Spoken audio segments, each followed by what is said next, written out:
I'm going to walk you through the translation of the first selection of Vergil that we have read together, which is going to include these lines right here, starting at herbs and going down to Parkos. And then, if I just scroll this down, we pick up again here at His, and we go down to Gentem. So those middle 6 lines are not included in our selection. I'm going to go back up to the top and get us started. This text is from the Latin Library, so the editing is a little bit different than the one you have. Like we have in our text parentheses right here instead of commas, but fundamentally it's the same stuff. All right, so starting at the beginning, remember that the core of our sentence is the subject and the verb. So whenever you're really overwhelmed, like those are good things to go to. You also want to be careful that you don't move too far into the sentence looking for that verb. Like sometimes they are really far away, but sometimes we have multiple clauses in one sentence. And so if you're kind of getting ahead of yourself, you might see maybe like tenuere right here, but you might have skipped the fuet. So you want to pay attention to the punctuation that's been added to help you and to the word order, and really let that all work to your advantage. So when we start off, we're here at herbs. We're here at herbs, and we've got a city, and that's our subject. It's nominative. So I know I've got a city, and I also know, conveniently, Antigua, its adjective is right next to it. And here, right there is my verb. So there was an ancient city. And then we've got this aside that's kind of unconnected to the main grammar in the sentence. Tyrii coloni, nominative plural, Tyrian colonists, and then that's going to pick up our verb, tenuere, and we talked about how that is ere instead of erunt. You can see we've got a perfect stem, so that's how you know that this ere is actually erunt, that poetic version of the third person plural in the perfect system. So there was an ancient city, Tyrian colonists held, and what's the understood object? It, the city, right? So there was an ancient city, Tyrian colonists held it. A positive to the ancient city, so we're just naming it Carthage. And now we're going to find out a little bit more information about it. It's contra, so facing Italia, Italy. So contra takes an accusative, so facing Italy, and then also facing the Ostia, the mouth, the Tiberina mouth, so that means of the Tiber River. We talked about how the Tiber River is the river that Rome is on. It flows from the Apennine Mountains down into the hills where Rome is, across a plain, and into the sea. And so that's a really important river for Rome. Okay, so across from Italy, and the mouth, Tiberina, of the Tiber River, longe. So this adverb is qualifying how it's facing across from. So across from Italy, and you might even repeat the across, and far across from the mouth of the Tiber River. Now we're going to get some adjectives that tell us about this city. So since city was feminine, these adjectives are feminine. Dives, rich, and then we're going to find out what it's rich of resources, and asperima, not just fierce, but rima, so very fierce, in the studiis, the pursuits, belly of war. All right, we got a nice closing punctuation. We know that our idea is going to continue on, like not grammatically, but thematically, because we only have a semicolon.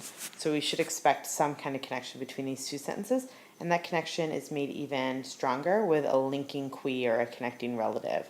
So in English, we would not put a WH word after a semicolon, but in Latin, it's fine. It helps bind these things closer together. Quam needs a feminine referent. Our feminine noun, which is dives and asperima and contra and all that stuff, was the city. So that's what we're looking back at.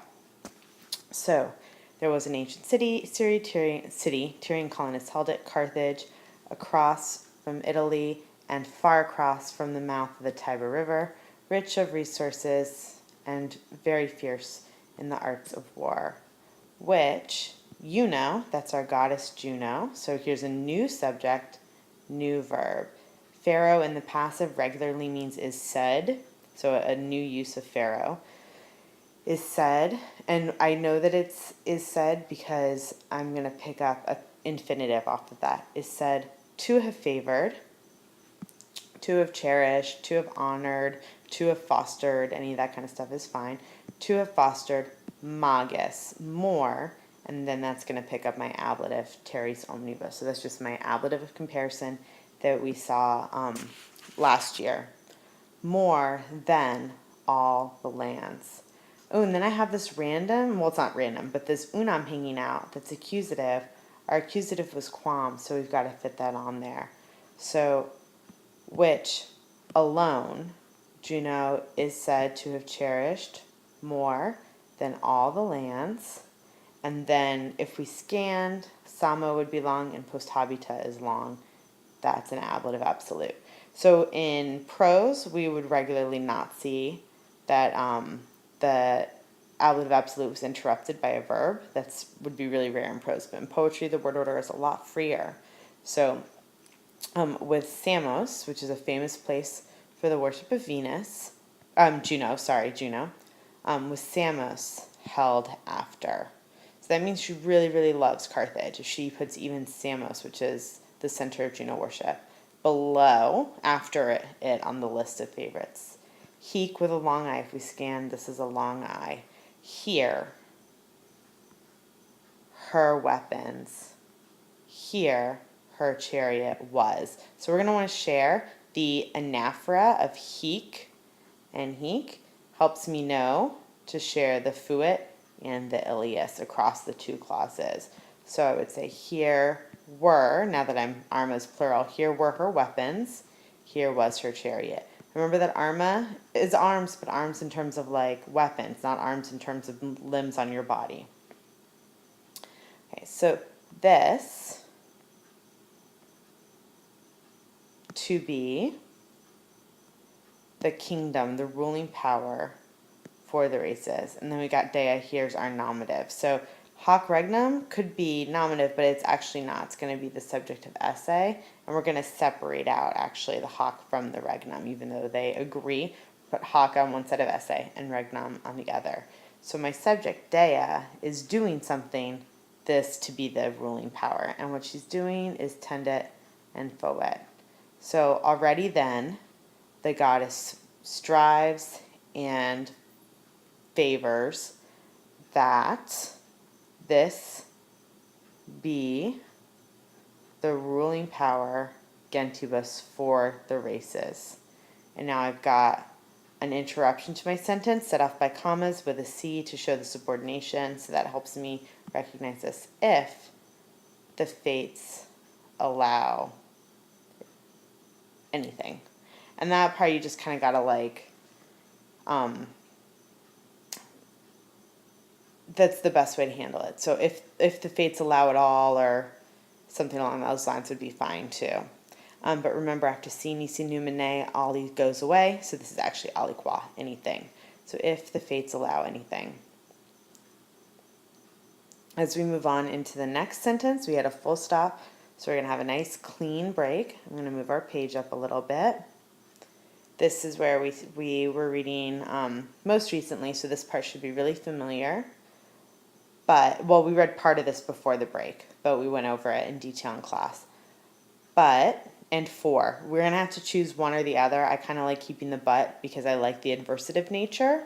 So she wants the gods to allow this, but she had heard, and that's going to throw me into indirect statement, which explains my accusative and my infinitive.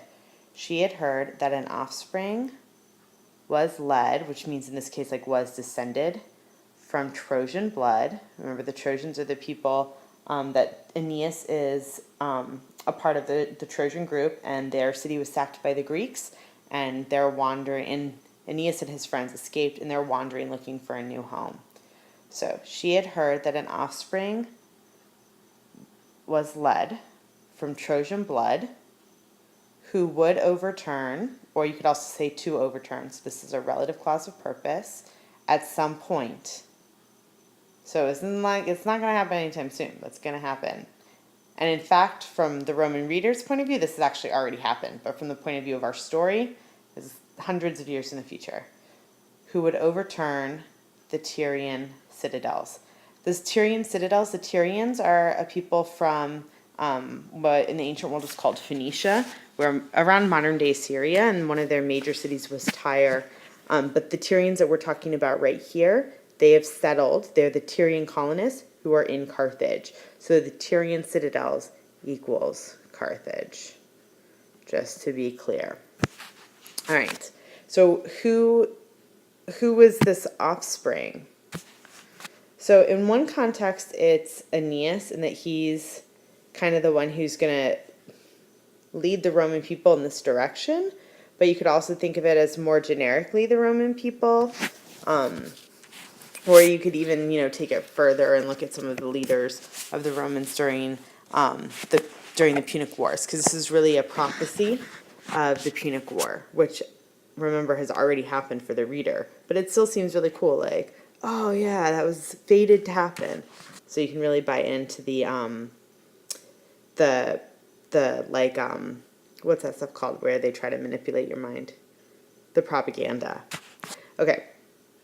So, still in the indirect statement, from here, so from this offspring, okay, a people would come, and now we're going to find out more about that people. A people ruling widely and haughty or proud, and then here's respect, what they're proud in war, would come, a people, so ruling widely and proud in war, would come, and then here is the dative of purpose, for the destruction of Libya.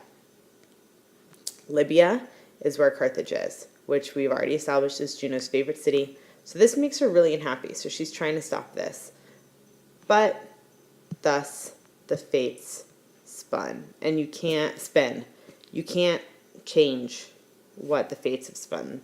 The fates are three goddesses, three divinities who are in charge of kind of keeping track of fate and enforcing that it happens. So they spin the fate, and that's what's going to happen. And she can't stop it, no matter how hard she tries. And so, but that conflict between what she wants and what's fated to happen drives the plot, especially of the first 4 books of the Aeneid. All right, so I'm going to skip the part we didn't read and come down here to the bottom at his acensus super. So, this feminine that we're talking about, we got to think about who we've been talking about recently that's feminine singular, and that's Juno. So she, being Juno, inflamed by these things. And where is she again? Yeah, she's up above because she's in heaven. She's a goddess. So inflamed by these things, he's long eye, up above, she was keeping. So my verb is all the way down here. That's pretty far. She was keeping, and here's the object, the Trojans. And we're going to get some information about them. Yaktatos, 4th principal part, so having been tossed about on the whole sea. And what's the sea that they've been tossed about on? Yeah, that's the Mediterranean. On the whole water, which means the whole sea. The people left behind, the remainders of the Greeks, but what we mean is the ones that the Greeks left alive, not those left from a group of the Greeks. So the genitive here, you've got to be really careful with it to establish that you understand that it's how the genitive is functioning, that it's not partitive. It's not those left of the Greeks, but those left by the Greeks more so. So those left behind by the Greeks, the Danae is a word for Greeks. Lots of different words for Greeks. This is just one of them. And fierce Achilles, who is one of the greatest fighters in the Greek army. The Greek armies, it's not like they're one united group. So, but he was definitely one of the leading figures in the Trojan War. And so they killed most of the Trojans and took the rest captive, except for a few small groups like Aeneas and his friends. So inflamed by these things, Juno was keeping the Trojans tossed about on the whole sea, those left by the Greeks and fierce Achilles left alive. She's keeping them far from Latium. Latium is the region of Italy that Rome is in. The people in Latium speak Latin, so you can use that to kind of help you remember. And que, accusative, so I really can't really do anything with that yet. Oh, here's a verb, erabont. This verb, though, is third person plural, whereas my last one was third person singular. So I have a shift of subject, even though it hasn't been indicated who that subject is. So I have to assume, I have to use my reasoning. And so since the other group we were talking about is the Trojans and their plural group, I'm going to go with that. They were wandering for many years, driven by fate, circum, around all the seas. So again, those are the various seas of the Mediterranean. And then our closing statement, of such a mass, so difficult is the meaning. It was, and then we're going to pick up this infinitive, to found or to establish the race. Well, it's the Roman race. All right, and that's the translation. So I hope that was helpful for you. If you have questions, the thing to do at this point would be to email me or, talk to a friend or something like that. Thank you.